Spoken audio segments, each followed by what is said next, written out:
Guys, welcome to my new blog. আজকে দেখো তোমাদের সঙ্গে একটা খুব সিম্পল চিকেনের রেসিপি নিয়ে এসেছি, যেটা খেতেও ভালো লাগবে আর সব কিছুর সঙ্গে খাওয়া যাবে, যেরকম ভাত, রুটি।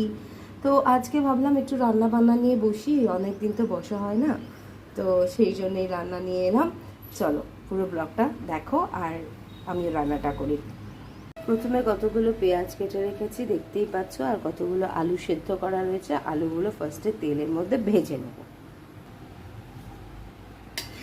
কড়াইয়ে তেল দেওয়া রয়েছে,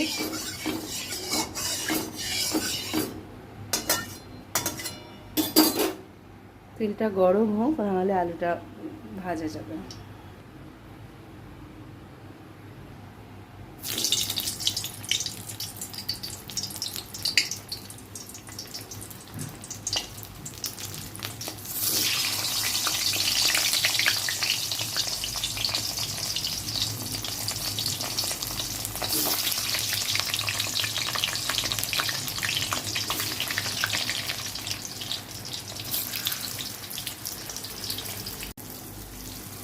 অলরেডি আমি আলুগুলো ভেজে ফেলেছি, ওই তেলেই আমি দিয়ে দেবো পেঁয়াজ।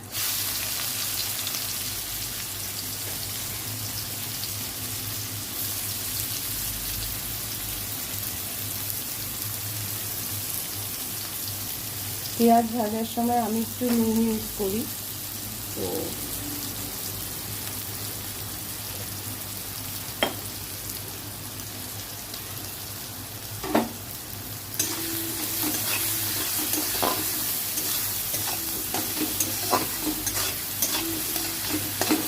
পেঁয়াজটা একটু জাস্ট ভাজা হবে।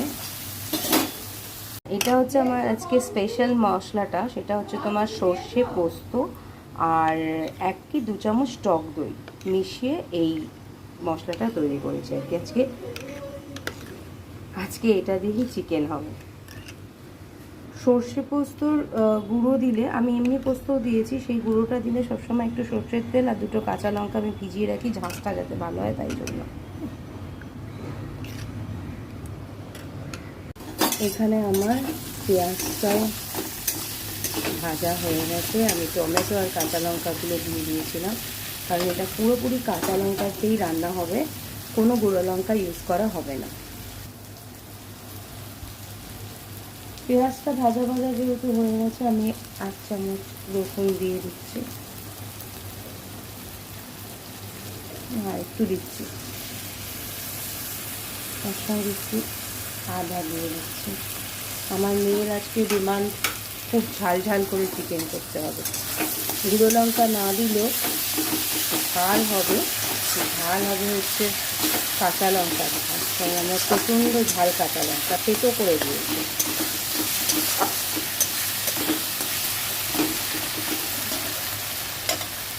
খুব সুন্দর ঝাঁজ এসছে, খুব সুন্দর গন্ধ এসছে। রসুন দিলে একটা দারুণ গন্ধ হয়, যেটা আমরা সবাই ভালোবাসি। মশলাটা কষাতে কষাতে আমি দিয়ে দেবো হচ্ছে 1 চামচ হলুদ,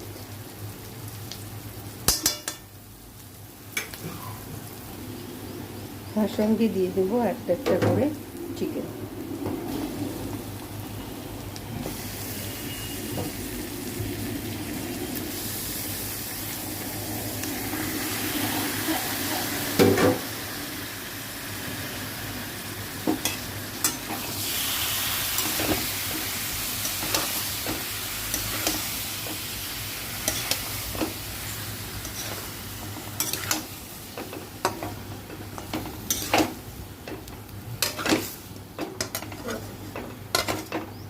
এটা একটু ধর না রে। হ্যাঁ এলেন, এতক্ষণ ডাকার পরে বাবু এলেন। কি না, আমার ক্যামেরাটা একটু ধরে দেয়, এই হচ্ছে ওর কাজ, তাতেও বাবুর দেখা পাওয়া যায় না। আরে তো আমি তো কাজ করছি নাকি? কাজ করছি নাকি?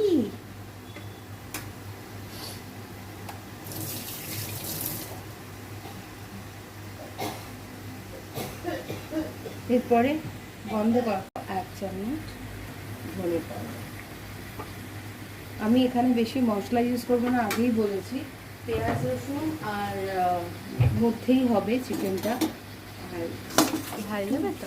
হ্যাঁ ঝাল দেবো, কাঁচা লঙ্কা দিয়েওছি অলরেডি। আর কষাতে থাকবো।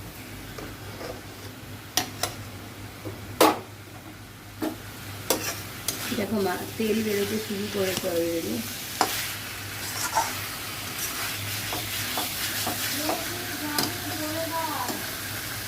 চলো, ওখানে আমার জলটাও গরম হয়ে গেছে।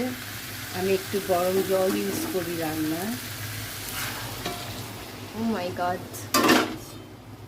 ব্যাস, এরপরে রান্নাটা ঢেকে দেবো, বন্ধ করে দেবো। মাংসটা সেদ্ধ হয়ে গেছে, আর একটু হলেই সেদ্ধ হয়ে যাবে। তার মধ্যে আমি এইটা ঢেলে দেবো। এবারে এটা মিক্সড করে দেবো, এইটা মিক্সড করে দেবো। খুব ভালো গন্ধ বেরিয়েছে। হ্যাঁ, ওই যে অনেকক্ষণ ধরে ইয়ে করা হচ্ছে, রান্নাটা হচ্ছে, তাই জন্য। এটা হচ্ছে পোস্ত। অবস্থা। বাবা, সত্যি কি চিনি। হ্যাঁ, মা আমার পায়ে জল ফেলে দিল গাইজ। না প্লিজ এরকম বলিস না, একটু ইয়েলিশ কালারটা হবে। আর ওখানে আমার মা আমার বোনের সঙ্গে কথা বলছে। আর যথারীতি আমার বোনের মেয়েটা ওখানে মাকে সবাইকে হাই হ্যালো করছে। হ্যাঁ, 18 মাস বয়স তার। সে একদম গুটলি গুটলি দেখতে, সে যা সুন্দর করে কথা বলে চিন্তার বাইরে। মানে কথা তো আর সেরকমভাবে বলতে পারে না। কি কি বলে বোন বলে দাও। দাদা, বাবা, জেজা, জেজি, মামা। হ্যাঁ, এইসব বলে, আর সুন্দর করে দেখছে আর কথা বলছে।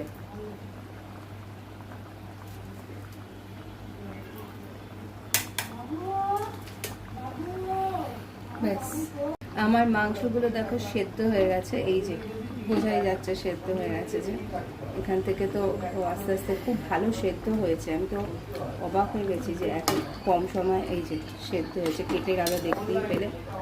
এইবার হচ্ছে এই লাস্ট হচ্ছে মাংসটা একটু ভাপেই রাখবো। তার আগে যেটা দেবো সেটা হচ্ছে পোস্ত করলে আমি একটু সর্ষের তেল দিই, কাঁচা সর্ষের তেল, সেটা দিয়ে দিলাম।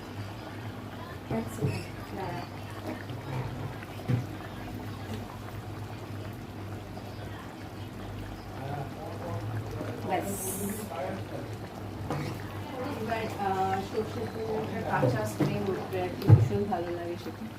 এখানে মাংসটা ফুটছে, আমি রান্না বন্ধ করছি। খাওয়ার সময় আবার তোমাদের সঙ্গে দেখা হবে। আমার চিকেন একদম রেডি। এবারে শাইনি খেয়ে বলবে কেমন হয়েছে। খাও। ধারা, ঝোলটা তো ভীষণই ভালো। আগে খেয়ে দেয়। আরে আমি খেয়ে নিয়েছি। অসম। ভাতটা মেখে খাও একটু।